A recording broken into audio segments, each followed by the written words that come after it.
தேவன் ஆபிரகாமை சோதித்தார். எப்படி எனில் அவர் அவனை நோக்கி ஆபிரகாமே என்றார். அவர் இதோ அடியேன் என்றார்.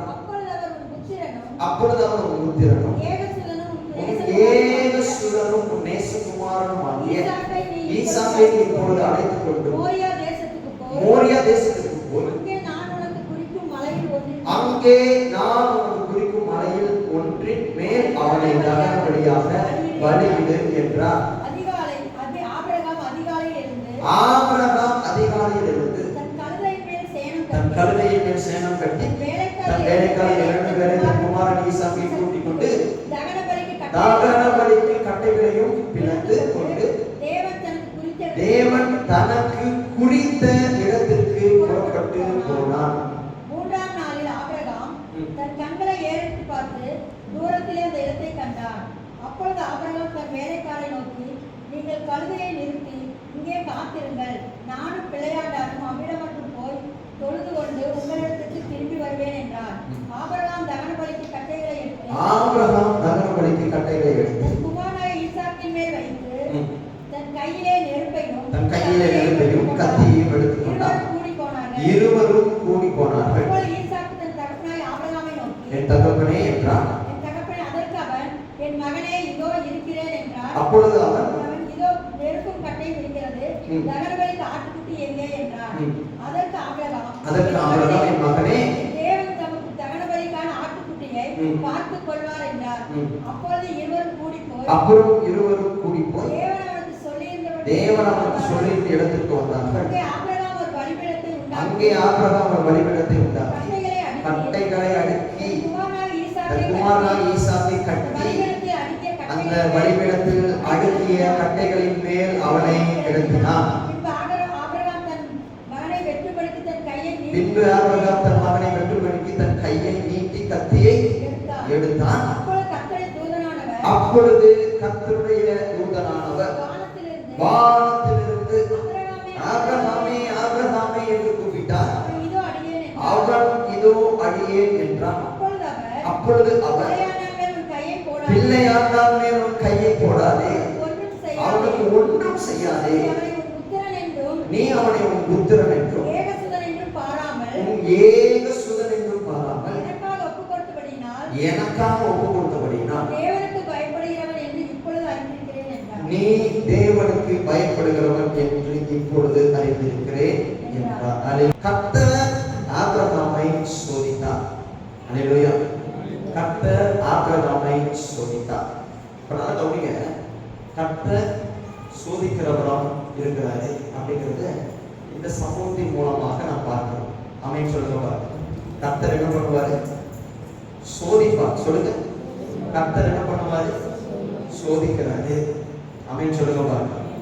கர்த்தரால் சோதிக்கப்படுற சோதனை இருக்கு, சத்துருவால் சோதிக்கப்படுற சோதனை இருக்கு. ஆமென் சொல்லுங்க. வேதத்தில் நீங்க பார்க்கிற பொழுது கர்த்தர் ஆபிரகாமை சோதித்தார். தேவன் ஆபிரகாமை ஏன் சோதிக்கிறார்? யோசிச்சு பாருங்க. ஆபிரகாம் யாரு அப்படின்னா, ஆபிரகாம் யாருன்னா கடவுளுக்கு பயப்படுகிற ஒரு மனுஷன். பைபிள் சொல்லுது ஆபிரகாமுக்கு 2 பேர் இருக்கு. என்ன பேர் தெரியுமா? ஒண்ணு விசுவாசத்தின் தகப்பன்ங்கிற பேர் ஆபிரகாம் இருக்கு. இன்னொன்னு தெரியுமா? அவருடைய சிநேகிதனும் ஆபிரகாம் தான். ஆமென் சொல்லுங்க. 2 பேர் இருக்கு. பைபிள்ல மற்றவங்களுக்கும் 1 பேர் இருந்தாலும் ஆபிரகாம் 2 பேர். என்னென்ன பேரு? விசுவாசத்தின் தகப்பன் ஆபிரகாம். இன்னொரு பேர் என்ன? கர்த்தருடைய சிநேகிதனும் ஆபிரகாம் தான், நண்பன். சொல்லுங்க. எத்தனை பேருக்கு நான் பேசுறது? இப்போ என் கேள்வி என்னன்னா, ஆபிரகாம் தப்பு பண்ணாம ஏன் கர்த்தர் அவனை சோதிக்கிறாரு? பொதுவாகவே நம்ம என்ன நினைக்கிறோம்னா, சோதனை யாருக்கு வரும்? நம்மளுடைய மைண்ட் செட் என்னவா இருக்கும்? சோதனை யாருக்கு வருது? தப்பு பண்றவங்களுக்கு தான் வருதுன்னு நம்ம நினைக்கிறோம். அப்படிதானே? சோதிக்கிறார் கர்த்தர். இந்த சோதனைக்கு முன்னாடி நீ ஏதோ தப்பு பண்ணிருக்கிறப்பா அப்படிதான் சொல்லுவாங்க. ஆனா பைபிள்ல ஆபிரகாம் எந்த தப்புமே பண்ணல, ஆனா கர்த்தர் ஆபிரகாம் சோதித்தார். யோபு எடுத்துக்கிற, யோபு எந்த தப்புமே பண்ணல, ஆனால் கர்த்தர் சோதனை அனுமதித்தார். அல்லேலூயா சொல்லுங்க. சில நேரங்கள்ல நாம தப்பு பண்றதுனால சோதனை வருதுன்னா எடுத்துக்க கூடாது. நாம் சில நேரத்துல நம்ம தப்பே பண்ணலன்னா கூட கர்த்தர் நம்மளை சோதிக்கிறவராக இருக்கிறார். எத்தனை பேருக்கு நான் பேசுறது புரியுது? ஆனா இந்த சோதனையில வித்தியாசம் இருக்கு. இந்த சோதனையில வித்தியாசம் இருக்கு. ஏன் ஆபிரகாமை கர்த்தர் சோதித்தார் என்றால், ஆபிரகாம் கர்த்தரை எவ்வளவு நேசிக்கிறான் என்பதை பார்ப்பதற்காக கர்த்தர் ஆபிரகாமை சோதித்தார். ஹலோ, நான் பேசுறது புரியுது? புரியுதா உங்களுக்கு? கர்த்தர் ஒரு மனுஷனை சோதிக்கிறாருன்னா, அல்லது கர்த்தர் ஒரு சோதனை கர்த்தர் வந்து ஒரு சோதனை அனுமதிக்கிறாருன்னா, அந்த இடத்துல கர்த்தர் என்ன எதிர்பார்க்கிறார் தெரியுமா உங்களுக்கு? அவர் என்ன எதிர்பார்க்கிறாருன்னா, நீங்க கர்த்தரை எவ்வளவு நேசிக்கிறீங்க அப்படிங்கிறத அவர் பார்க்க விரும்புறாரு. அல்லேலூயா சொல்லுங்க. நான் கர்த்தரை எவ்வளவு நேசிக்கிறேன் அப்படிங்கிறத கர்த்தர் பார்க்க விரும்புறாரு. ஆபிரகாம் 25 வருஷம் யாருக்காக காத்திருக்கா சொல்லுங்க? ஈசாக்குக்காக காத்திருக்கா. யோசிச்சு பாருங்க. ஆபிரகாம் 25 வருஷம் ஈசாக்குக்காக காத்திருக்கா. அந்த காத்திருக்க காலத்துல கர்த்தர் ஆபிரகாம் கிட்ட என்ன பார்த்தாருன்னா விசுவாசத்தை பார்த்தார். அல்லேலூயா சொல்லுங்க. அப்போ ஒண்ணு புரிஞ்சுக்கங்க, நம்ம வாழ்க்கையில நாம காத்துட்டு இருக்கிற காலத்துல கர்த்தர் நம்ம கிட்ட என்ன எதிர்பார்க்கிறாரு? விசுவாசத்தை எதிர்பார்க்கிறாரு. ஆனா அதே சமயத்துல ஒரு சோதனை வருகிற காலத்துல கர்த்தர் நம்ம கிட்ட எது எதிர்பார்க்கிறாருன்னா, நாம அவரை எவ்வளவு நேசிக்கிறோம் அப்படிங்கிறது எதிர்பார்க்கிறாரு. அல்லேலூயா சொல்லுங்க.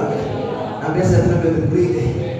ஆபிரகாம் ஈசாக்குக்காக 25 வருடம் காத்திருந்தான். காத்திருக்கும் போது ஆபிரகாம் கிட்ட இருந்து என்ன வெளிப்பட்டுச்சுன்னா விசுவாசம் வெளிப்பட்டுச்சு. அதனாலதான் ரோமன் அந்த புஸ்தகத்துல பவுல் இப்படி சொல்றாரு, நம்புவதற்கு எதுவுமே இல்லாதவனும் ஆபிரகாம் நம்பிக்கையாக காத்திருந்தான். அடுத்து அப்படியே சொல்றது, அவன் விசுவாசித்தான், அது அவனுக்கு நீதியா எண்ணப்பட்டது. ஹலோ சிஸ்டர், பிரதர், கொஞ்சம் நல்லா போகணும் கேளுங்க. நம்ம வாழ்க்கையில சில நேரங்கள்ல நம்மளை கர்த்தர் காத்திருக்க வைப்பார். காத்திருக்கிறதுங்கிறது வேற, சோதிக்கப்படுறதுங்கிறது வேற. ரெண்டையும் நீங்க கன்ஃபியூஸ் பண்ணிக்கூடாது. நான் பேசுறது புரியுது? உங்களுக்கு ஒரு ஆசீர்வாதம் வர்றதுக்காக கர்த்தர் காத்திருக்க வைக்கிறாரு சில நேரங்கள்ல. அந்த காத்திருக்கிற நேரத்துல கர்த்தர் நம்மகிட்ட என்ன எதிர்பார்க்கிறாருன்னா விசுவாசிக்கணும்னு எதிர்பார்க்கிறாரு. மார்த்தாள் மரியாதையும் இயேசுவை பார்க்க வராங்க. லாசரு செத்து போயிட்டா, 4 நாள் ஆயிடுச்சு. மார்த்தாளை மரியாதை இயேசு பார்க்க வரப்போ அவங்க கிட்ட கர்த்தர் என்ன சொல்றாரு? நீ விசுவாசித்தால் தேவனே. அவ காத்திருக்கிற நேரத்துல கர்த்தர் என்ன எதிர்பார்க்கிறாரு? நீ விசுவாசித்தா அற்புதம் நடக்கும். நீ விசுவாசித்தா அற்புதம் நடக்கும். உனக்கு நம்பிக்கை இருந்தா அற்புதம் நடக்கும். எப்போ? காத்திருக்கிற காலத்துல. ஆனா சோதனை நேரத்துல கர்த்தர் நம்ம என்ன எதிர்பார்க்கிறாரு தெரியுமா? நான் எவ்வளவு கர்த்தரை நேசிக்கிறேன். ஆமென் சொல்லுங்க. நான் எவ்வளவு கர்த்தரை நேசிக்கிறேன். இதை கர்த்தர் நம்மை பார்க்கிறவராக இருக்கிறார். எத்தனை பேருக்கு நான் பேசுறது புரியுது? அல்லேலூயா சொல்லுங்க பாருங்க. அல்லேலூயா, அல்லேலூயா. அதனால ஆதியாகமம் 22ஆம் அதிகாரத்துல நீங்க 1வது வசனம் 2வது வசனத்துக்கு வாசிச்சு பாருங்க. இந்த காரியங்கள் நடந்த பின்பு தேவன் ஆபிரகாமை சோதித்தார். எப்படி எனில் அவர் அவனை நோக்கி ஆபிரகாமே என்றார். அவன் இதோ அடியேன் என்றான். அப்பொழுது அவர் உன் புத்திரனும் உன் ஏகசுதனும் உன் நேசகுமாரனுமாகிய ஈசாக்கை நீ இப்பொழுது அழைத்துக் கொண்டு. இப்போ ஒரு உதாரணத்துக்கு சொல்றேன்.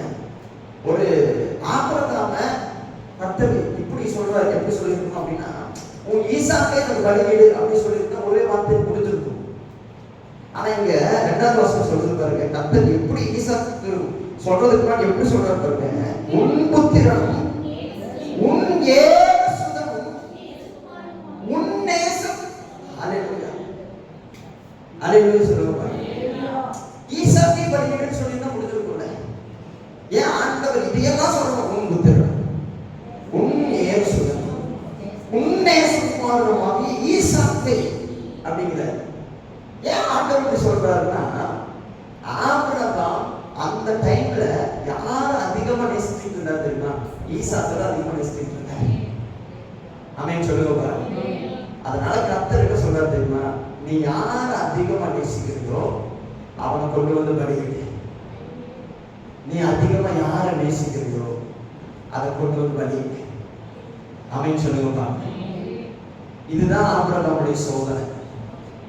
இந்த சோதனையில கர்த்தர் ஆபிரகாம் கிட்ட என்ன எதிர்பார்க்கிறாருன்னா, ஆபிரகாம் நீ என்னை எவ்வளவு நேசிக்கிறங்கிறத நான் உங்ககிட்ட இருந்து பார்க்கணும். ஆமென் சொல்லுங்க. நீ எவ்வளவு என்னை நேசிக்கிற. இத்தனை நாள் வரைக்கும் ஆபிரகாம் நீ காத்துக்கிட்டு இருந்த ஆபிரகாமே, இத்தனை நாள் வரைக்கும் நீ ஒரு ஆசீர்வாதத்துக்காக காத்துக்கிட்டு இருந்த. அது யாருக்காக? உனக்காக. நீ விசுவாசத்தோட காத்துக்கிட்டு இருக்கிறது யாருக்காக? நீ ஆசீர்வதிக்கப்படணுங்கிறதுக்காக நீ விசுவாசமா இருக்கிற. ஆனா எனக்காக நீ என்ன பண்ண ஆபிரகாம்? ஆமென் சொல்லுங்க.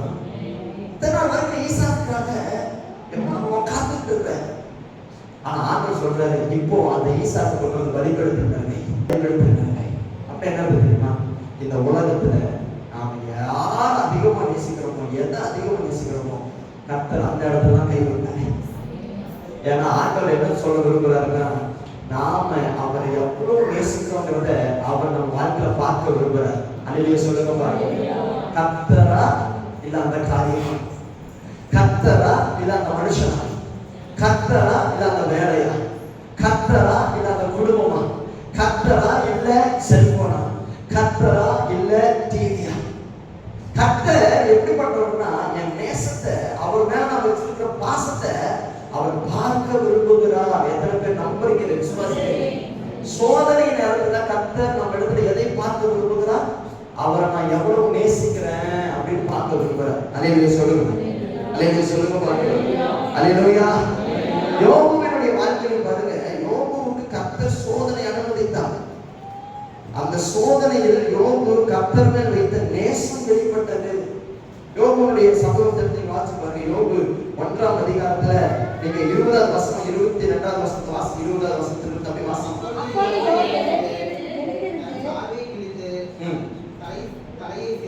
தலையை சிரைத்து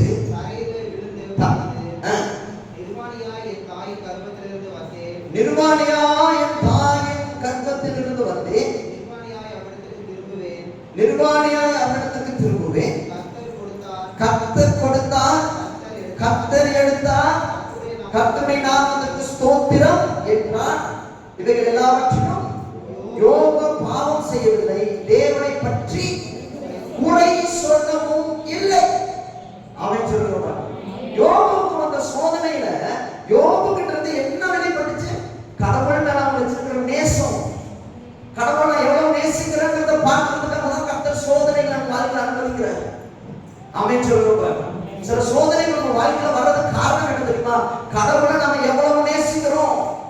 யோபு பாருங்க, அவனுடைய வாயிலிருந்து என்ன வருதுன்னா, யோபு பாவம் செய்யவும் இல்லை, தேவனை பற்றி குறை சொல்லவும் இல்லை. ஒரு சோதனை நேரத்துல, கர்த்தர் ஒரு சோதனை அனுமதிக்கிற நேரத்துல ஒரு மனுஷன் கடவுளையே குறை சொல்வானா, அவன் கடவுளை இன்னும் நேசிக்கலைன்னு அர்த்தம். அல்லேலூயா. நீங்க நம்புறீங்களா? இதுவரைக்கும் நடத்தின ஆண்டவர் உங்களை பாதியிலே கொண்டு போறதுக்காக கர்த்தர் அனுமதிக்கிறார் நீங்க நினைக்கிறீங்களா? ஈசாக்குக்காக 25 வருஷம் காத்திருந்து வைத்த ஆண்டவர் ஈசாக்கை பலியிட சொல்லி பாதியிலே பிடிக்கிட்டு போறதுக்காக தான் ஈசாக்கு கொடுத்தாருன்னு ஆபிரகாம் நினைக்கிறாரா? கிடையாது. ஆபிரகாமுக்கு நல்லா தெரியும். ஆபிரகாமுக்கு நல்லா தெரியும். ஆமென் சொல்லுங்க. கர்த்தர் பாதியில் பறிக்கிறவர் அல்ல. அவர் என் வாழ்க்கையில ஒரு சோதனை அனுமதிக்கிறாருன்னா அந்த சோதனையில அவர் எதை பார்க்க விரும்புறாரு தெரியுமா? நான் எவ்வளவு அவரை நேசிக்கிறேன், என் வாழ்க்கையில கர்த்தரை எவ்வளவு முக்கியத்துவம் கொடுக்கிறேன், ஆண்டவருக்காக அதை விடணும்னா விட்டு கூட தயாரா இருக்கிறேன், ஆண்டவருக்காக அதை செய்யாம இருக்கிறது கூட தயாரா இருக்கிறேன். இப்படி மனிதர்கள் தான் கர்த்தர் சோதனைகளை பார்த்து அவர்களை ஆசீர்வதிக்க விரும்புகிறார். அல்லேலூயா சொல்லுங்க. ஈசாக்கை அழிப்பதற்காக பலிபீடத்துக்கு கர்த்தர் கொண்டு வர சொல்லவில்லை, ஈசாக்கை ஆசீர்வதிக்கிறதான் கர்த்தர் பலிபீடத்துக்கு கொண்டு வர சொன்னார். எத்தனை பேர் நம்புறீங்க? சோதனைகள் என்ன தெரியுமா சிஸ்டர்? ஆண்டவருடைய பிள்ளைகளுக்கு பலிபீடத்துக்கு கொண்டு வரும். ஆண்டவர் சொல்லணும், எதுவா இருந்தாலும் சரி ஆண்டவர் நீங்க தான் எனக்கு ஃபர்ஸ்ட். எத்தனை பேர் சொல்லுவீங்க? எனக்கு எது இருக்கணும்? கோடி ரூபாய் பணம் இருக்கணும், லட்சமா வியாபாரம் இருக்கணும், பிசினஸ் இருக்கணும், எனக்கு அன்பு காட்டுற நிறைய மனுஷங்க இருக்கட்டும், என்ன ரொம்ப கேர் பண்ற குடும்பம் இருக்கட்டும், எதுவா இருந்தாலும் சரி எனக்கு முதல்ல நீங்க தான். எல்லாத்தையும் நான் பலிபீடத்தில் வைக்கிறேன். இதை எத்தனை பேரால சொல்ல முடியுமோ அத்தனை பேரை கர்த்தர் ஆசீர்வதிக்க சித்தப்படுவரா இருக்கிறார். அல்லேலூயா சொல்லுங்க. எத்தனை பேர் நீங்க சொல்ல போறீங்க? இன்னைக்கு ஆவியானவர் இருக்கிற சில பேர் பேச விரும்புகிறார். சில பேர் நம்ம வாழ்க்கையில நம்ம எதுக்கு முக்கியத்துவம் கொடுக்கிறோம், எதை அதிகமா நேசிக்கிறோம். இன்னைக்கு ஒரு காலத்துல நீங்க ஆண்டவர் அதிகமா நேசித்தது உண்மை. ஆனா இன்னைக்கு அந்த நேசம் குறைஞ்சு போனதுக்கு காரணம் என்ன? ஜெப நேரம் உங்க வாழ்க்கையில் குறைஞ்சு போனதுக்கு காரணம் என்ன? கர்த்தரிடத்துல நீங்க டைம் ஸ்பெண்ட் பண்றது குறைஞ்சு போன காரணம் என்ன? யாரும் உங்க வாழ்க்கையில இடையில மாட்டான். ஒரு காலத்துல ஆண்டவரோட பேசிக்கிட்டு இருந்த நீங்க இன்னைக்கு வேற ஒரு மனுஷனோட பேசிக்கிட்டு இருக்கிறீங்க, வேற ஒரு காரியத்தை பார்த்துக்கிட்டு இருக்கிறீங்க. ஒரு காலத்துல பைபிளோட இருந்த நீங்க இப்ப செல்போனையும் இப்ப பேஸ்புக்கையும் நீங்க நிறைய காரியங்களை பார்த்து உட்கார்ந்து காரணம் என்ன? எதை நீங்க அதிகமா நேசிக்கிறீங்க? எதை நீங்க அதிகமா நேசிக்கிறீங்க? இன்னைக்கு ஆவியானவர் சொல்றாரு, நீ எதை அதிகமா நேசித்தாலும் இந்த சோதனையில நீங்க ஜெயிக்கணும்னா ஒன்னே ஒண்ணுதான் இருக்குது. எல்லோரும் அதெல்லாம் கொண்டு வந்து பலிபீடத்துக்கு வைங்க. எனக்கு எது முக்கியம் இல்லைன்றே எல்லாத்தையும் பலிபீடத்துல இருக்கிறேன், பலிபீடத்துல இருக்கிறேன். ஆலைகளை சொல்லுங்க பாருங்க, எனக்கு நீங்க மட்டும் வேணும், நீங்க மட்டும் என்னை விட்டு போயிடாதீங்க. எல்லாமே போனா கூட பரவாயில்ல. யோகனுடைய வாழ்க்கையில எல்லாமே போயிடுச்சு பாருங்க. அவன் சொல்றான், நான் நிர்வாணியா என் தாயை வயிற்றிலிருந்து வந்தேன், நிர்வாணியாய் அவளுக்கு திரும்பவே கர்த்தர் கொடுத்தார், கர்த்தர் எடுத்தார், கர்த்தருடைய நாமத்துக்கு ஸ்தோத்திரம். ஹல்லேலூயா. யோபுடைய மனைவி என்ன சொல்றா பாருங்க சோதனையில. யோபுடைய மனைவி சொல்றா, இன்னொரு கடவுளுடைய உத்தமத்துக்கு உறுதியா இருக்கிறீரோ, ஜீவனை விட்டு ஆண்டவரை தூசித்து ஜீவனை விடு அப்படிங்கிறான். ஆனா யோபு சொல்றாரு பாருங்க 10ஆம் வசனம், அதற்கு அவன், நீ பைத்தியக்காரி. 2ஆம் அதிகாரம் 10ஆம் வசனம் சொல்லுது பாருங்க, நீ பைத்தியக்காரி பேசுகிறது போல் பேசுகிறாய், தேவன் கையில் நன்மையை பெற்ற நாம் தீமையை பெற வேண்டாமோ என்றார். இவைகள் எல்லாவற்றிலும் யோபு தன் முதல்களினால் பாவம் செய்யவில்லை. கர்த்தர் என்னிடத்தில் அதெல்லாம் எதிர்பார்க்கிறேன். இன்னைக்கு நீங்க ஏதாவது சோதனையில மாட்டி இருக்கிறீங்களா? இன்னைக்கு ஆண்டவர் சமூகத்தில் ஒப்பு கொடுங்க. நான் ஒப்பு கொடுக்குறேன், பலிபீடத்தில் எல்லாத்தையும் கொண்டு வந்து வைக்கிறேன். ஈசாக்கு பலிபீடத்தில் கொண்டு வந்து வைக்கணும். ஏன் தெரியுமா? ஏன்னா ஆபிரகாம் ஆண்டவரை விடவும் ஈசாக்கு நான் கண்களை வைக்கிறப்போ கர்த்தர் அதை பார்க்கிறாரு. ஆபிரகாமே அதை கொண்டு வந்து பலிபீடத்தில் ஆமென் சொல்லுங்க பாருங்க. இன்னைக்கு ஆவியானவர் நமக்கு இதை தான் சொல்ல விரும்புறாரு. நம்ம வாழ்க்கையில ஆண்டவரை நாம் நேசிக்கணும். ஆமென் சொல்லுங்க பாருங்க. ஏன் பாஸ்டர் ஆண்டவரை நான் நேசிக்கணும்? ஏன்னா ஆண்டவர் தான் உங்களுக்கு ஜீவன் கொடுத்தாரு, ஏன்னா ஆண்டவர் தான் உங்களுக்கு இந்த வேலையை கொடுத்தாரு. தாயின் வயிற்றிலேயே நாம் அழிந்து போயிருக்கணும். நீங்க நினைக்கிறீங்களா, நான் ரொம்ப டேலண்ட் பாஸ்டர், நான் ரொம்ப பயங்கரமான புத்திசாலி பாஸ்டர், எனக்கு நிறைய படிப்பு இருக்கு பாஸ்டர், பணம் இருக்கு பாஸ்டர், அறிவு, இது எல்லாத்தையும் கொடுத்ததே கர்த்தர் பாஸ்டர். அதனாலதான் கர்த்தர் சொல்றாரு, நீங்க மட்டும் இன்னைக்கு அழகா இல்லைன்னா அவங்க யாரும் உங்களை பார்க்க கூட மாட்டாங்க. இன்னைக்கு கொஞ்சம் வசதி எல்லாம் போயிருச்சுன்னு ஒருத்தவங்க உங்களை சீட்ட மாட்டாங்க. உங்களை பார்த்த மூஞ்சியை பார்த்தவங்க திரும்பிட்டு போயிடுவாங்க. இன்னைக்கு ஏதோ கர்த்தருடைய கிருபையில கொஞ்சம் நம்ம இருக்கிறதுனாலதான் எல்லாரும் கேட்டு வந்தாங்களே தவிர நம்ம கீழே விழுந்து கிடந்தா ஒருத்தவங்க இருக்க மாட்டான். ஒரு நினைக்கிறீங்களா? இல்ல அப்படி இல்லை, கண்டிப்பா நான் சொல்றேன், கண்டிப்பா சொல்றேன், ஒருத்தர் கூட வர மாட்டாங்க. இந்த நிலைமையில வச்சதே அவர் தான். அமைச்சிருக்கோம். அதனால கர்த்தர் சொல்றாரு, உன்னை இந்த நிலைமை கொண்டு வந்ததே நான் தான். இந்த நிலைமையில வந்ததுக்கு அப்புறம் நீ மறந்து போயிடாத, என்னை விட வேற ஒருத்தரை நேசித்து போயிடாத, என்னை விட ஒரு மனுஷனுக்கு முக்கியத்துவம் கொடுத்து போயிடாத, நீ எனக்கு முக்கியத்துவம் கொடு, நான் இன்னும் ஆசீர்வதிப்பேன், நான் இன்னும் உன் கூட இருப்பேன், இன்னும் உன்னை பெருமைப்படுவேன், உன் மேல இருக்க வாக்குத்தத்தத்தை நான் நிறைவேற்றுவேன். அதுக்கு நீ ஒன்னே ஒன்று பண்ணணும். என்ன அப்படின்னா, எல்லாவற்றையும் விட என்ன அதிகமாக நீ நேசிக்கணும். அல்லேலூயா. என்னை எவ்வளவு நேசிக்கிறீரோ அவ்வளவு கர்த்தர் உங்களை ஆசீர்வதிப்பார். கர்த்தரை எவ்வளவு நேசிக்கிறீங்களோ அவ்வளவு ஆசீர்வதிப்பார். ஆமென் சொல்லுங்க. எத்தனை பேருக்கு நான் பேசுறது புரியுது? அல்லேலூயா, அல்லேலூயா, ஆமென். அப்போ உங்களை புரிஞ்சுக்க, நம்முடைய வாழ்க்கையில சில காரியங்களுக்காக கர்த்தர் காத்திருக்க வைக்கிறார். காரணம் நம்முடைய விசுவாசத்தை பார்க்க. ஆனா சில காரியங்களை நமக்கு சோதனையை கொடுக்கிறார். காரணம் என்ன தெரியுமா? உங்களிடத்துல கர்த்தர் எவ்வளவு நீங்க நேசிக்கிறீங்கன்னு உங்களிடத்துல பார்க்கிறதுக்காக ஆண்டவர் சோதனை அனுமதிக்கிறார். நல்லா இருக்கிறவங்க திடீர்னு பேசாம போறாங்களா? திடீர்னு நீங்க தனிமையா இருக்கிற போல இருக்குதா? திடீர்னு எல்லாமே மாறி போயிடுச்சா? யோகோ போல எல்லாத்தையும் இழந்து போயிட்டீங்களா? திடீர்னு எல்லாமே மாறி போயிடுச்சு. ஃபர்ஸ்ட் சோதிக்கிறாரு. இப்படி என்ன பண்ணணும் தெரியுமா? தூசிக்க கூடாது, கர்த்தர் உணவுணக்க கூடாது. நீங்க ஜெபிக்கிறதுக்கு ஆப்போசிட்டா நடக்குதா? தூசிக்காதீங்க ஆண்டவரை. ஆண்டவர்கிட்ட சொல்லுங்க, கர்த்தர் கொடுத்தார், கர்த்தர் எடுத்தார், கர்த்தருக்கு ஸ்தோத்திரம். யோபு தன்னுடைய உதடுகளில் நான் பாவம் செய்யவும் இல்லை, தேவனை குறை சொல்லவும் இல்லை, குறைங்கிற ஒண்ணு வரவே கூடாது.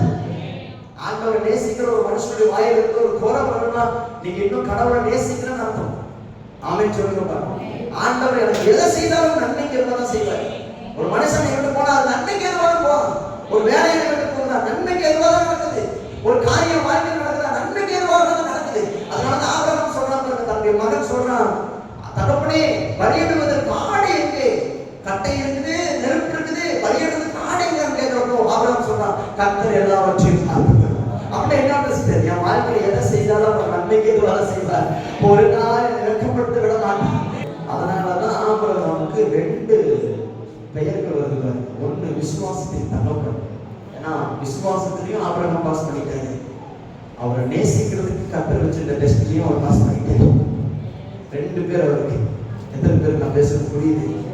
இன்னைக்கு நம்ம வாழ்க்கையில கர்த்தர் நம்முடைய விசுவாசத்தையும் பார்க்கிறாரு, அதே போல நீங்க அவரை எவ்வளவு நேசிக்கிறீங்கன்னு பார்க்கிறாரு. ஈசாக்க கொடுக்கிறதுக்கு முன்னாடி கர்த்தர் ஆபிரகாமை சோதிக்கவில்லை, ஈசாக்கு கொடுத்ததுக்கு அப்புறம் தான் ஆபிரகாமை சோதிக்கிறார். அல்லேலூயா சொல்லுங்க. ஏன் ஈசாக்கு கொடுக்கிறதுக்கு முன்னாடியே சோதித்திருக்கலாம்ல? அப்படி கிடையாது. சில பேர் ஆசீர்வாதத்தை வாங்குற வரைக்கும் கர்த்தர் மேல அன்பா இருப்பாங்க, ஆசீர்வாதம் வந்ததுக்கு அப்புறம் கர்த்தர் மறந்துடுவாங்க. ஆமென் சொல்லுங்க. சில பேர் சபைக்கு வருவாங்க பாருங்க, வேலையில பாஸ்டர், வேலையில பாஸ்டர், வேலையில பாஸ்டர், ஜெபம் பண்ணுவோம், ஆண்டவர் நல்ல வேலையை கொடுப்பேன். உடனே என்ன பண்ணுவாங்க? வேலை கிடைச்சதுக்கு அப்புறம் பாஸ்டர் டைம்ல பாஸ்டர் வேலைக்கு போகணும் பாஸ்டர், ஞாயிற்றுக்கிழமை வேலை வச்சுட்டாங்க பாஸ்டர். சில பேர் குழந்தைங்க நடந்துட்டு வருவாங்க, பாஸ்டர் குழந்தை இல்லை பாஸ்டர், எங்களுக்கு கோபமா கேவலமா இருக்குது, நிறைய பேர் பேசுறது கஷ்டமா இருக்கு, அது ஜெபம் பண்றதுக்கு கர்த்தர் குழந்தை கொடுப்பாரு. அப்புறம் என்ன பண்ணுவாங்க? குழந்தை பிறந்ததுக்கு அப்புறம் பாஸ்டர் எங்க பெரியப்பா பார்க்கணும்னு ஆசைப்படுறேன், பாஸ்டர் எங்க சித்தப்பா பார்க்கணும்னு ஆசைப்படுறேன், பாஸ்டர் எங்க அப்பா அங்கே கூப்பிட்டு வரணும்னு ஆசைப்படுறேன். ஆமென் சொல்லுங்க. ஆசீர்வாதம் வர வரைக்கும் எல்லாரும் கர்த்தர் நல்லா நேசிப்போம். ஆண்டவர் ஒரு ஆசீர்வாதத்தை கொடுத்தாரு இல்ல, அதுக்கப்புறம் ஆதியில இருந்து அன்பு நமக்கு குறைஞ்சிடும். ஆமென் சொல்லுங்க. அதனாலதான் கர்த்தர் ஆபிரகாமை ஈசாக்கு கொடுக்கிறதுக்கு முன்னாடி சோதிக்கல, ஈசாக்கு கொடுக்கிறதுக்கு அப்புறம் சோதிச்சாரு. ஏன் தெரியுமா? ஆசீர்வாதம் வர்ற வரைக்கும் ஆபிரகாமை நீ நல்லா தான் கர்த்தர் நேசிக்கிற, ஆசீர்வாதம் வந்ததுக்கு அப்புறம் நீ என்ன நேசிக்கிறியா? நீ எதை நேசிக்கிற? என்கிட்ட ஆண்டவர்கிட்ட நம்ம எதை நேசிச்சுட்டு இருக்கிறோம்? அவனுடைய ஆசீர்வாதத்தை நேசிக்கிறோமா இல்ல கர்த்தரை நேசிக்கிறோமா? கர்த்தர் சொல்றாரு, என்கிட்ட இருக்கிற ஆசீர்வாதத்தை நீ நேசிக்காத, என்ன நேசி. என்ன நேசிச்சுன்னா நான் உன்னை ஆசீர்வதிப்பேன். என்கிட்ட இருக்கிற ஆசீர்வாதம் தான் உனக்கு வேணும்னா என்னுடைய ஆசீர்வாதம் உனக்கு முழுமையா கிடைக்காதுப்பா. என்ன நேசிக்க நான் உன்னை ஆசீர்வதிச்சுக்கிட்டே இருப்பேன். சபையில் நம்ம எதுக்காக வந்து உட்கார்ந்து சிஸ்டர், எதுக்காக வந்து உட்கார்ந்து இருக்கிறோம்? ஆண்டவரை ஆசீர்வதிக்கணும், எனக்கு நல்ல வேலை கிடைக்கணும், எனக்கு நல்ல திருமண காரியம் நடக்கணும், எனக்கு சீக்கிரத்துல குழந்தை பாக்கியம் கிடைக்கணும், எனக்கு சீக்கிரத்துல குடும்பம் ஆசீர்வதிக்கப்படணும், என் பிள்ளைகள் எல்லாம் ஆசீர்வதிக்கப்படணும். எல்லாம் நல்லதுதான். ஆசீர்வாதம் என்பது கர்த்தர் இஸ்ரவேலை ஆசீர்வதிப்பதே கர்த்தருக்கு பிரியம், அதுல எந்த மாற்றத்தும் இல்லை. ஆனா அதை விடவும் கர்த்தர் நம்மளை எதிர்பார்க்கிறது தெரியுமா? என்ன நீ நேசிக்கிறியா? கர்த்தரை நீங்க நேசிக்கிறீங்களா? நீங்க உண்மையா கர்த்தர் நேசிப்பீங்கன்னா அவர் உங்களை ஆசீர்வதிக்க வல்லமையுள்ள தேவனாய் இருக்கிறார். கொடுக்கிற வசனங்களை வாசிங்க. ஆதியாகமம் 22வது அதிகாரத்துக்கு பக்கமாக நீங்க திருப்பி அப்படியே 1வது வசனம், 2வது வசனம், 3வது வசனம் வாசிங்க. இந்த காரியங்கள் நடந்த பின்பு தேவன் ஆபிரகாமை சோதித்தார். எப்படி எனில் அவர் அவனை நோக்கி ஆபிரகாமே என்றார், அவன் இதோ அடியேன் என்றான். அப்பொழுது அவர் ஒரு புத்திரனும் உன் ஏகசுதனும் நேசகுமாரனுமான ஈசாக்கை நீ இப்பொழுது அழைத்துக் கொண்டு மோரியா தேசத்துக்கு போய் அங்கே நான் உனக்கு குறிக்கும் மலையில் ஒன்றின் மேல் அவனை தகனபலியாக பலியிடு என்றார். அந்த 3வது வசனம் பாருங்க, ரொம்ப ஒரு ஆச்சரியமான வசனம். அதுதான் ஆபிரகாம் அதிகாலையில் எழுந்து தன் கழுதையின் மேல் சேணம் கட்டி தன் வேலைக்காரர் 2 பேரையும் தன் குமாரன் ஈசாக்கை கூட்டிக் கொண்டு தகனபலிக்கு கட்டைகளையும் பிளந்து கொண்டு தேவன் தன் புனித இடத்துக்கு புறப்பட்டு போனார். 3வது வசனம் பாருங்க, ஆச்சரியமா இருக்குது. இந்த வசனத்தை நீங்க தியானிச்சிருக்கிறீங்களா? பாருங்க எப்படி சொல்லிருக்கு பாருங்க. அதிகாலையிலே எழுந்து ஆபிரகாம் ஆண்டவர் சொல்றாரு, என்ன சொல்றாரு? உன் பிள்ளைகளுக்கு பலியிடுன்னு சொல்றாரு. ஆனா ஆபிரகாம் இந்த இடத்துல பாருங்க ஒரு இடத்துல கூட ஸ்டக் ஆகல. ஆமென் சொல்லுங்க பாருங்க. வண்டி நிக்கவே இல்லை, ஸ்டக் ஆகவே இல்லை. பலியிடுன்னு கர்த்தர் சொல்றாரு. சாதாரண விஷயமா? நம்ம கிட்ட வந்து கேட்டாரு நம்ம குடும்பமாக உன் பிள்ளைய பலியிடுன்னு சொன்னா நீ கொடுத்துருவீங்களா? கொடுக்க மாட்டோம். அவங்க உடனே என்ன பண்ணுவோம் தெரியுமா? பாஸ்டிங் போடுவோம். 40 நாள் பாஸ்டிங் போட்டு ஆண்டவரே என்னையா எடுத்துக்கங்க ஆண்டவரே என் பிள்ளைய. ஆபிரகாம் ஜெபம் பண்ணான்னு எங்கேயாச்சிருக்கா? பைபிள் எங்கேயாச்சிருக்கா? ஈசாக்காக ஜெபம் பண்ணார். ஆபிரகாம் லோத்துக்காக ஜெபம் பண்ணார், என்னுடைய சகோதரனுடைய பையனுக்காக ஜெபம் பண்ணார். ஆனா ஆபிரகாம் தன்னுடைய பையனுக்காக ஜெபம் பண்ணவே இல்லை. ஆமென் சொல்லுங்க பாருங்க. லோத்துக்காக ஜெபம் பண்ணாருங்க. சோதம் குமாராவை கர்த்தர் அழிக்க வரப்போ ஆண்டவர் சொல்றாரு அழிக்க போறோம்னு சொன்ன உடனே ஆபிரகாம் போய் பேசுறாரு. ஆண்டவரே 50 பேர் இருந்தா அழிக்க மாட்டீங்களா அப்படி சொல்றப்போ சொன்னாங்க 50 நீதிமான்கள் இருந்தா அழிக்க மாட்டேன். சரி 45 பேர் இருந்தா அழிக்க மாட்டேன். 40 பேர் இருந்தா அழிக்க மாட்டேன். 30 பேர் இருந்தா கடைசியா 20 பேர் இருந்தா 10 பேர். அந்த சோதம் குமாரோட 10 நீதிமான் கூட இல்லை பாருங்க. 10 நீதிமான் கூட இல்லை. அந்த தேசத்தை கர்த்தர் அழிக்கிறார். அப்போ ஆபிரகாம் லோத்துக்காக ஜெபம் பண்றாரு. ஆமென் சொல்லுங்க. லோத்துக்காக ஜெபம் பண்ண ஆபிரகாம் ஈசாக்குக்காக ஏன் ஜெபம் பண்ணல? ஏன் தெரியுமா ஜெபம் பண்ணல? ஏன்னா ஆபிரகாம் கர்த்தர் யாருன்னு நல்லா தெரியும். ஆமென் சொல்லுங்க. நாம ஏன் ஸ்டக் ஆகிறோம் தெரியுமா? ஆண்டவர் ஒரு விஷயத்தை சொன்ன உடனே நம்ம ஏன் நம்ம வண்டி ஸ்டக் ஆகுது தெரியுமா? ஏன்னா கர்த்தர் யாருன்னு நமக்கு இன்னும் சரியா தெரியல. ஆண்டவர் என் பிள்ளையை கொல்றதுக்காக பலிபீடத்துக்கு கூட்டிட்டு போகல. என் பிள்ளையை கர்த்தர் பலிபீடத்துக்கு கூட்டிட்டு போறாருன்னா அவனை கொல்றதுக்காக இல்ல, அவனை ஆசீர்வதிக்கிறதுக்காக. ஆமென் சொல்லுங்க. ஆபிரகாமுக்கு நல்லா தெரியும் இது அழிவு அல்ல, சோதம் குமாரோட வந்தது அழிவு. ஆமென் சொல்லுங்க. ஆனா ஈசாக்கினுடைய வாழ்க்கையில் நடக்கிறது அழிவு கிடையாது. சோதம் குமாரோட லோத்து இருந்தான். லோத்து பாருங்க எப்படிப்பட்டவன். அவன் இஷ்டத்துக்கு வாழ்றவன் பாருங்க. நல்லா கவனிங்க, சபையார் நல்லா கவனிக்கணும் பாருங்க. அவன் இஷ்டத்துக்கு வாழ்றவங்க. சோதம் குமாரோட இருக்கிறவங்க யார் தெரியுமா? யாருக்கு சோதம் குமாரோட இருக்கிறவங்க? அவன் இஷ்டத்துக்கு வாழ்றவன். அவனுக்கு பயம் கிடையாது. கடவுளுக்கு பயப்படல, பயம் இல்லை. அவனுக்கு என்ன தோணுதான் பண்ணுவான். ஆண்களோட ஆண், பெண்களோட பெண்ணுன்னு சொல்லிட்டு அவலட்சணமான காரியத்தை பண்ணிட்டு இருக்காங்க. காரணம் பயம் இல்லை. அவன் இஷ்டத்துக்கு அந்த இடத்துல லோத்து பார்த்துட்டு இருக்கான். லோத்து யார் தெரியுமா? அவன் இஷ்டத்துக்கு வாழ்ற மாதிரி இவன் இஷ்டத்துக்கு வாழ்றவன். அதனாலதான் கர்த்தர் பாருங்க அழிக்க போறோம்னு சொல்லி கூட லோத்து என்ன பண்றான்? தாமதிக்கிறான். இன்னும் தாமதிக்கிறான். பைபிள் அப்படிதான் சொல்லுது. அதெல்லாம் எடுத்து சொன்னா நமக்கு நேரம் இல்லை பாருங்க. நான் சுருக்கமா சொல்றேன். தாமதிச்சுக்கிட்டே இருக்கான். ஏன் தாமதிக்கிறான்? ஏன்னா லோத்து எப்படி பண்றவன்னா அவன் இஷ்டத்துக்கு இருக்கிறவன். நல்லா கவனிங்க சிஸ்டர், சபையை நல்லா கவனிக்கணும். நம்ம வாழ்க்கையில சபையில் உட்கார்ந்து இருக்கிறது பெருசு கிடையாது. சபையில் உட்கார்ந்து இருக்கிறது பெருசு கிடையாது. நாம எந்த இடத்துல இருக்கிறோம் பெருசு. நான் ஏன் இஷ்டத்துக்கு தான் இருப்போம் அப்படின்னு சொன்னீங்கன்னா வச்சுக்கீங்களேன், நீங்க லோத்தை போல இருக்கீங்க. அழிவு வரும். அழிவுங்கிறது சடுதியில் வரும். ஆமென் சொல்லுங்க. யாருக்கு அழிவு வரும்? யாரெல்லாம் அவங்க இஷ்டத்துக்கு வாழ்றாங்களோ, கடவுளுக்கு பயப்படாம, கடவுளுடைய வார்த்தையை கேட்காம, எவ்வளவுதான் கடவுளை உணர்த்தி கூட அதை கேட்காம அதன்படி செய்யாம திரும்ப திரும்ப அதே பாவத்தை ஒரு மனுஷன் செஞ்சுக்கிட்டே இருக்கான்னு வச்சுக்கோங்களேன், சடுதியில் ஒரு அழிவு வரும். சடுதியில் ஒரு அழிவு வரும். லோத்து அவன் இஷ்டத்துக்கு வாழ்றாங்க. சபை மக்கள் எப்படி நல்லா தெரிஞ்சுக்கணும். நான் சபையில உட்கார்ந்து இருக்கிறதுனால பரலோகத்துக்கு போயிட முடியாது. கடவுளை ஆசீர்வதிச்சிட மாட்டார். நான் யாரு? என் இஷ்டத்துக்கு வாழ்றவனா இல்ல ஈசாக்கு போல பலிபீடத்துக்கு போறானா? பலிபீடத்தில் இருக்கிறது என்ன அர்த்தம் தெரியுமா? ஈசாக்கு கர்த்தர் பலிபீடத்துக்கு கொண்டு போனா பலிபீடத்தில் இருக்கிறது என்ன அர்த்தம் தெரியுமா? பலிபீடத்தில் இருக்கிறவங்க அவங்க இஷ்டத்துக்கு வாழ மாட்டாங்க, கர்த்தருடைய சித்தத்துக்கு வாழ்றவங்க. ஆமென் சொல்லுங்க. சபையில இருக்கிற நாம் எப்படி இருக்கணும் தெரியுமா? ஏன் இஷ்டத்துக்கு வாழக்கூடாது, அவருடைய சித்தத்துக்கு வாழணும். பலிபீடத்தில் எல்லாத்தையும் கொண்டு போகணும். ஏன்னா பலிபீடத்தில் கொண்டு போய் வைக்கிற பொழுது அதுக்கான அர்த்தம் என்ன தெரியுமா? ஈசாக்கு அவன் இஷ்டத்துக்காக வாழ்றவன் அல்ல. என் விருப்பம், என் ஆசை, என்னுடைய முக்கியம். நான் இப்படிதான் இருப்பேன். யாரையும் கண்ட்ரோல் பண்ண முடியாது. நான் யார் சொன்னாலும் கேட்கவும் மாட்டேன். கர்த்தரே சொன்னாலும் கேட்க மாட்டேன். இப்படியான சில பேர் இருப்பாங்க பாருங்க. நான் நம்புறேன் சிஸ்டர், அவங்க எல்லாம் லோத்தை போல இருக்கிறவங்க. அவங்க எப்பவுமே லோத்தை போல இருப்பாங்க. ஆனா யார் தெரியுமா பலிபீடத்துக்கு போவாங்க? என் வாழ்க்கையில எது இருந்தாலும் சரி, கர்த்தருடைய வார்த்தைக்கு செவி சாய்த்து, ஆண்டவரே நான் உங்களுக்கு பயப்படுறேன், நீங்க என்ன சொல்றீங்களோ அதை செய்யறேன். அதனால எனக்கு நஷ்டம் வந்தாலும் சரி, லாபம் வந்தாலும் சரி, நீங்க சொல்றதை நான் செய்ய மாட்டேன்னு சொல்றவங்க தான் பலிபீடத்தில் இருக்கிறவங்க. ஆமென் சொல்லுங்க பாருங்க. ஆபிரகாம் ஒன்று தெரியும், லோத்துவை கர்த்தர் அழிக்கணும்னு நினைச்சாரு, சோதோமை அழிக்கணும்னு நினைச்சாரு. ஏன்னா அவன் இஷ்டத்துக்கு வாழ இடத்துல இருக்கிறான்.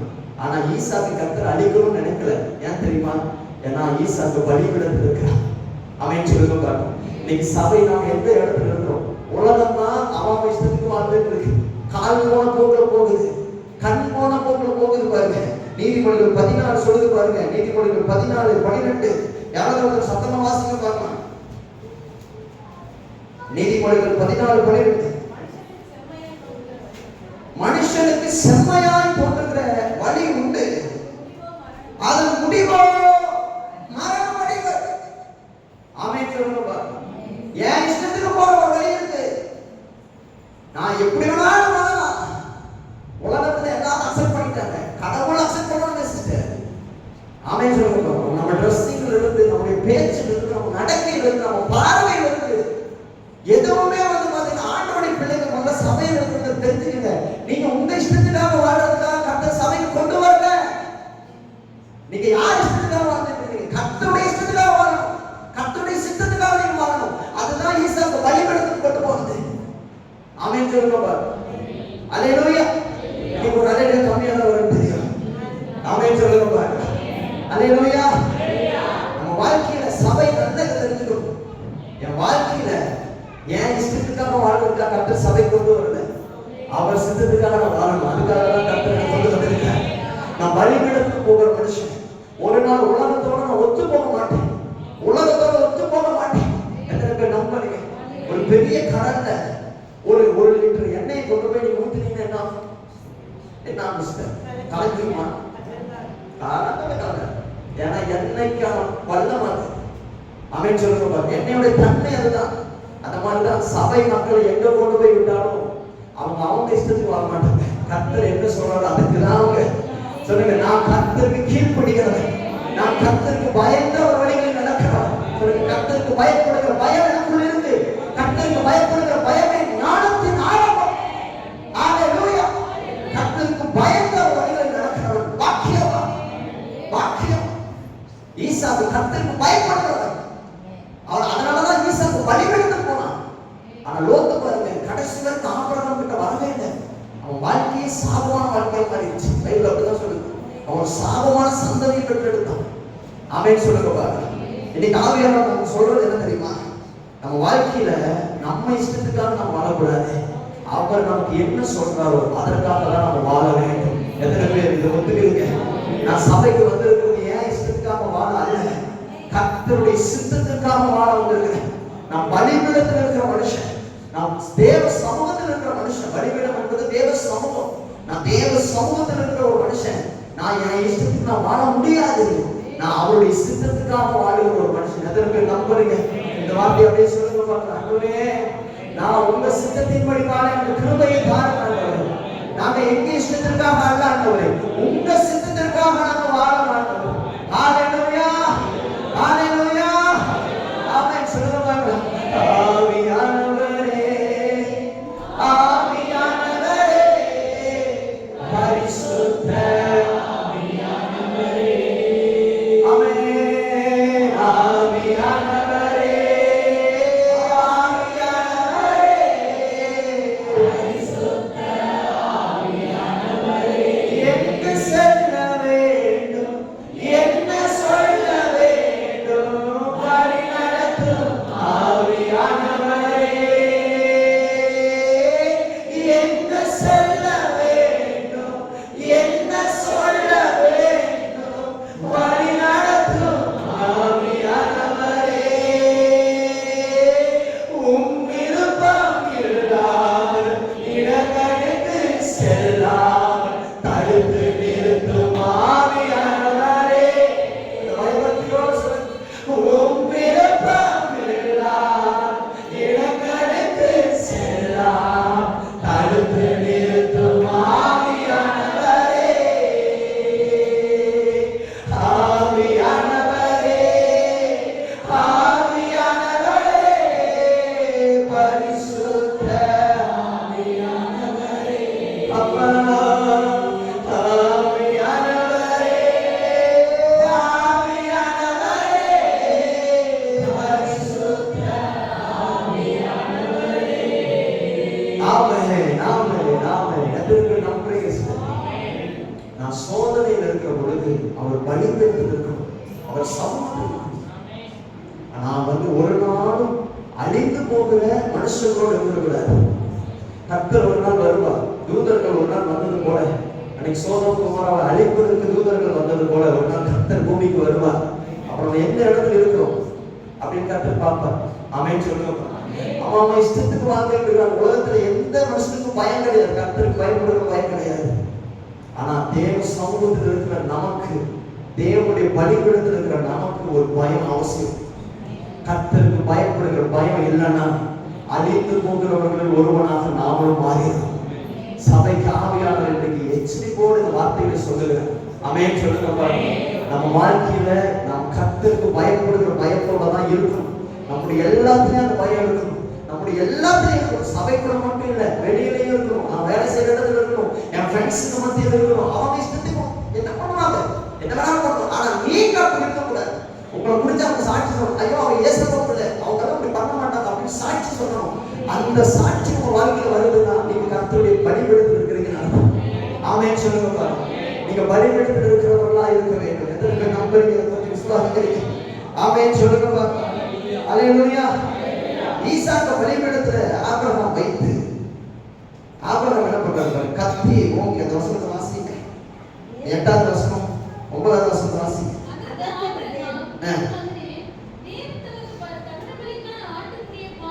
தேவன் தமக்கு தகனபலிக்கான ஆட்டுக்குட்டியை பார்த்துக் கொள்வார். அப்பொழுது அப்புறம் இருவரும் கூடி போய் பாருங்க, தேவன் அவர்களுக்கு சொல்லியிருந்த இடத்துக்கு வந்தார்கள். அங்கே ஆபிரகாம் ஒரு பலிபீடத்தை உண்டாக்கி கட்டைகளை அடுக்கி தன் குமாரனாகிய ஈசாக்கை கட்டி அந்த பலிபீடத்தில் அடுக்கிய கட்டைகளின் மேல் அவனை கிடத்தினான். 10வது வசனம். பின்பு ஆபிரகாம் தன் குமாரனை வெட்டும்படிக்கு தன் கையை நீட்டி கத்தியை எடுத்தான். அனைவரும் சொல்லுவோம். ஈசாக்கு கொண்டு போய் பலிபீடத்தில் ஆபிரகாம் வைச்சிட்டான். எந்த ஸ்டக் ஆகல வண்டி, எந்த ஸ்டக் ஆகல. நேரா சொன்ன மாதிரியே போறான், வைக்கிறான். வச்சு என்ன பண்ண பலிபீடத்தை கொண்டு பண்ணி அந்த இடத்துல ஈசாக்கினுடைய கையையும் காலையும் கட்டுறான். ஆமென் சொல்லுங்க பாருங்க. அப்படிதான் சொல்லியிருக்கு. தன் கைகளையும் காலையும் அவன் என்ன பண்றான்? கட்டி என்ன பண்றான் பாருங்க, தன் குமாரனை வெட்டும்படிக்கு தன் கையை நீட்டி கத்தியை எடுத்தான். ஈசாக்கு நல்லா உபயோகிச்சிருக்காரு. ஈசாக்கு அப்பா கத்தியோட நிலையில் இருக்கிறாரு வெட்டுறதுக்காக. ஈசாக்கு பயந்தானா அப்படின்னு கேட்டா பயப்படவே இல்லை. ஆமென் சொல்லுங்க பாருங்க. யோசிச்சு பாருங்க, கத்தியோட ஒருத்தர் நின்றுட்டு தான் பயப்படணும். இல்லை பயப்படணும், பயப்படக்கூடாது. பயப்படணும், பயம் வரும். ஆனா ஈசாக்கு பயமே இல்லை. ஏன் தெரியுமா பயமே இல்லை? கத்தியை வேற யாராச்சும் பிடிச்சிருந்தா ஈசாக்கு பயம் இருப்பான். கத்தி அப்பா பிடிச்சிட்டு இருக்கிறதுனால அவனுக்கு பயமே இல்லை.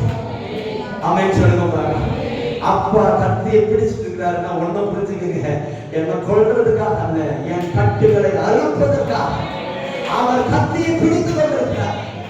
ஆமென் சொல்லுங்க பாருங்க. ஒரு ஈசாக்கே ஆபிரகாமை இவ்வளவு நம்புவார்னா நம்ம ஆண்டவர் எவ்வளவு நம்பணும். ஆமென் சொல்லுங்க பாருங்க. அல்லேலூயா, அல்லேலூயா. ஈசாக்கு தெரியும் ஆபிரகாம் கத்தியை பிடிக்கதான் செய்வாரு, என்னை கொல்ல மாட்டேன். ஏன்னா அவருடைய அப்பா. என் ஆண்டவர் அப்படிதான் என்னை சோதிப்பாரு தவிர என்னை அழிவுக்கு ஒப்பு கொடுக்க மாட்டாரு. அவர் கையில கத்தி இருக்கும், ஆனா அதை வச்சு என்ன வெட்ட மாட்டாரு. என்னுடைய சத்துருக்களை சங்கரிப்பார், என்னுடைய கட்டுகளை அவர் அழுப்பார், என்னுடைய கட்டுகள் உடைக்கப்படும். அவருடைய கத்தினாலே என்னுடைய கட்டுகளை உடைக்கும். ஹல்லேலூயா. எத்தனை பேர் நம்புறீங்க? ஆமென் சொல்லுங்க. அவர் கையில கத்தி இருக்கு. அவர் என்ன சோதிக்கிறார், சோதிக்கிறார். என்னை அழிக்கிறதுக்காக இல்லை, என்னை அழிக்கிறதுக்காக, என் வாழ்க்கையில் இருக்கிற கட்டுகளை எல்லாம் அறுக்கிறதுக்காக சோதிக்கிறேன். எத்தனை பேர் நம்புறீங்க? கையை வந்து ஆமென் சொல்லுங்கப்பா. நான் பலிபீடத்தில் நின்றுட்டு இருக்கிறேன், தேவ சமூகத்தில் நின்றுட்டு இருக்கிறேன். ஒன்னோட எனக்கு தெரியும், எல்லாவற்றுக்கும் மேலான ஒரு தெய்வன் என்னை கண்ணோக்கி பார்த்து கொண்டிருக்கிறார். அவர் என்னை சோதிக்கிறார். என்னை அழிப்பதற்காக அல்ல, என்னை அழிப்பதற்காக அல்ல, இந்த இடத்துல இதனை ஆசீர்வதிப்பதற்காக, என் கட்டுகளை எல்லாம் அறுப்பதற்காக அவர் கரத்தில் பட்டயத்தோடு நின்று கொண்டிருக்கிறார். ஓங்கிய புயத்தோடு பலத்த கரத்தோடு அவர் எனக்காக இறங்கி வருவார். எத்தனை பேர் நம்புறீங்க? நல்ல கரங்களை தட்டி ஆண்டவரை வேண்டுகிறார். ஹல்லேலூயா, ஹல்லேலூயா. ஆமென், ஆமென். நல்லா போங்க. ஏன் கர்த்தர் ஈசாக்கை பலிபீடத்தின் மேல் ஏற்ற வேண்டும்? ஏன் கர்த்தர் ஈசாக்கை பலிபீடத்தின் மேல் ஏற்ற வேண்டும்? இது ஒரு காரியத்தை மட்டும் பார்த்து நம்ம ஜெபிக்கலாம். ஆபிரகாமுக்கு 2 பிள்ளைகள். ஒருத்தர் பேர் என்ன? இஸ்மவேல். இன்னொருத்தர் பேர் ஈசாக். இஸ்மவேலை கர்த்தர் பலிபீடத்து கொண்டு போகல, ஈசாக்கை தான் கர்த்தர் பலிபீடத்து கொண்டு போனார். ஆமென் சொல்லுங்க. ஏன் கர்த்தர் ஈசாக்கு பலிபீடத்தின் ஏற்றணும்? ஏன் ஈசாக்கு பலிபீடத்தின் ஏற்றணும்னா ஈசாக்கு தான் வாக்குத்தத்தத்தின் சுதந்திரவாளி. அல்லேலூயா சொல்லுங்க. அப்படின்னா என்ன பாஸ்டர்? ஆபிரகாமோடு கூட வாக்குத்தத்தம் நின்று போகக்கூடாது. ஆபிரகாமுக்கு அப்புறமும் வாக்குத்தத்தம் தொடரணும். ஆபிரகாமுக்கு அப்புறமும் வாக்குத்தத்தம் தொடரணும்னா ஈசாக்கு பலிபீடத்தின் மேல் ஏறணும். ஆமென் சொல்லுங்க. எத்தனை பேர் விரும்புறீங்க? இதை ஒரு ஜெபமா நீங்க செய்யணும். என்ன செய்யணும் தெரியுமா? என்னோட இது முடிஞ்சிடக்கூடாது ஆண்டவரே, எனக்கு அப்புறமும் உங்களை ஆராதிக்கிற துதி, உங்களுடைய மகிமைப்படுத்துகிற மகிமை என் வீட்டுக்குள்ள இருக்கணும். உங்களை தெய்வமாய் கொண்டிருக்கிற ஜனமா என் சந்ததி மாறணும்னா ஈசாக்கு பலிபீடத்தின் மேல் ஏற்றப்பட வேண்டும். அல்லேலூயா சொல்லுங்க. எத்தனை பேர் விரும்புறீங்க? என்னோட முடிஞ்சு போயிடக்கூடாது ஆண்டவரே, என்னோட முடிஞ்சு போயிடக்கூடாது. ஆண்டவர் ஏன் ஈசாக்கு பலிபீடத்திற்கு ஏற்றுகிறார்? இனிமேல் ஈசாக்கு ஆபிரகாமுக்குரியவன் அல்ல, கர்த்தருக்குரியவன். ஆமென் சொல்லுங்க. நம்ம பிள்ளைகளை நம்ம எப்பவும் பலிபீடத்துக்கு கொண்டு வரணும், தேவ சமூகத்துக்கு கொண்டு வரணும், தேவ சமூகத்துக்கு கொண்டு வரணும். ஆமென் சொல்லுங்க. ஆபிரகாம் என்ன பண்றாரு பாருங்க, கையும் காலையும் கட்டிட்டு. அதுக்கான அர்த்தம் தெரியுமா?